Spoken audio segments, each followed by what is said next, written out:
Hi, how are you today? Several years ago, I went to India in order to interview one of the very best entrepreneurs in the world, Mr. Narayana Murthy. Mr. Murthy was chosen the World Entrepreneur of the Year 2003, and Fortune named him one of the 12 global leaders in the world. So one of the 12 most important entrepreneurs in our times. After the interview, I recorded my thoughts about the interview about him, and I would like to show you these thoughts, this recording. Please excuse me the low quality of that video, but I didn't have any experience with shooting videos with voice recording, so you will have to bear with that quality, but I think the content is worthwhile. Let's watch it together.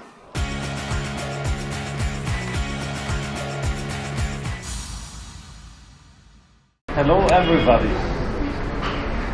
I just had an interview with Mr. Narayana Murthy, self-made billionaire in Delhi, India.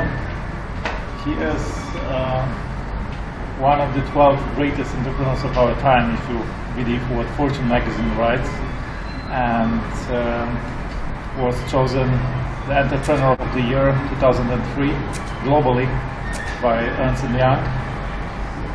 And he also won the Philanthropist of the Year award in the Asian Awards.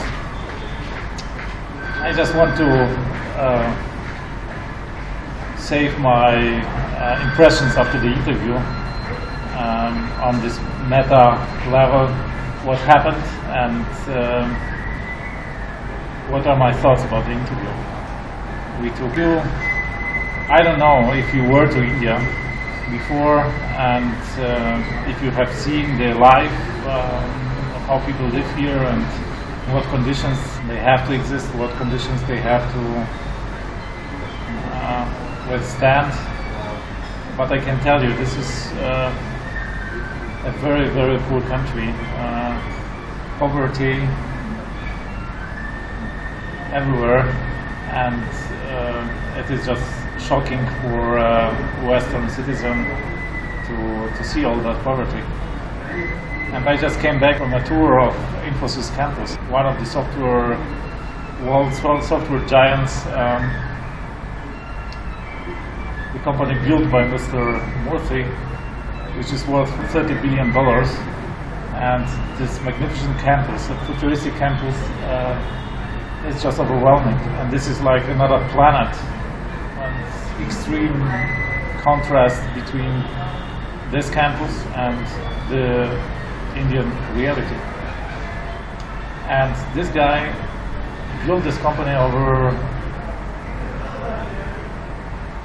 30 years with $250, which he borrowed from his wife, and coming from very extremely simple conditions. And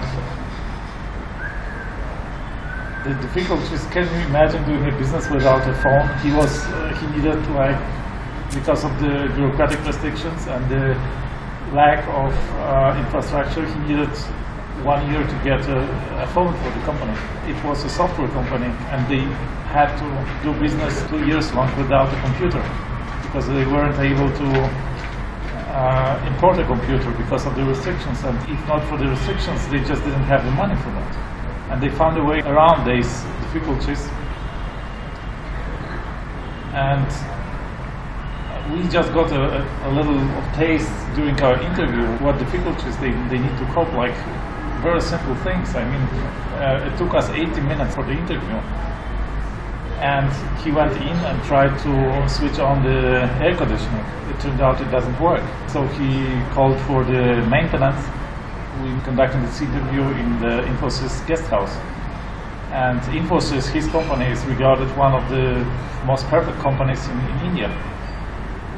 And even there, this air conditioning didn't work. And there was 45 degrees Celsius outside the building. It was really hot inside. and you don't have any motivation to do any physical work in that temperature, and certainly not mental work. And he went in, the air conditioning didn't work. He called for the maintenance, and they went in, tried to repair it, and you could see they weren't very skillful. I mean, they didn't know how to operate that air conditioning. They needed 15 minutes and interrupted us several times to fix the air conditioning. So we were distracted during that time from our interview. And the moment they finally managed to fix the air conditioning, they went out and we continued with the interview. And after 5 or 10 minutes, there was power shortage. And the air conditioning went off again, and so we just continued without. And imagine now the conditions they had 30 years ago, when India was much poorer and there were no infrastructure. There were no atomic plants. With all these restrictions, this was just a business nightmare, and this guy managed nevertheless to build such a huge, enormous organization, and to build up such value, such wealth.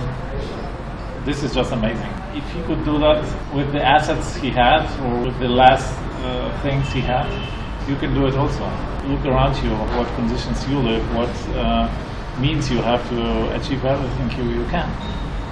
So do it, and do it now. Thank you. I see you like this video. Give me a thumb up if you liked it, a thumb down if you didn't, of course. Subscribe or follow me if you haven't. I talk here a lot about how the best entrepreneurs in the world think and act, how the self-made billionaires of our world think and act. All the secrets of their thinking I have incorporated in my upcoming book, The $1 Billion Secret.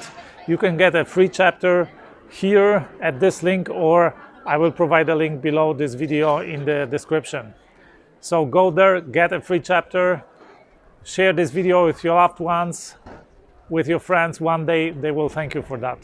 If you like this video, you will certainly like my other videos. I invite you to watch them. That's it for today. I wish you a fantastic day today. Let's do something extraordinary today.